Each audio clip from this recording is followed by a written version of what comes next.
In this video, I'll show you how to create a clean drop shadow in Photoshop. Start by selecting the Move tool. Double-click the layer you want to add a shadow to. In Layer Style, check Drop Shadow and click the plus icon. Adjust the shadow position and move it away from the original image, then click OK. Now go to Layer, Layer Style, and select Create Layer. Click OK to separate the drop shadow onto its own layer. With the shadow layer selected, press Ctrl-T to transform it. Use the handles to resize the shadow. Hold Ctrl while dragging the handles to distort and shape the shadow naturally. Once you're satisfied, press Enter to apply the transform.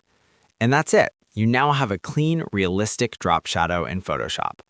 If this tutorial helped you out, make sure to like and subscribe for more helpful guides. And if you found real value in it, a super thanks would be greatly appreciated. Feel free to reach out if you encounter any issues during the process.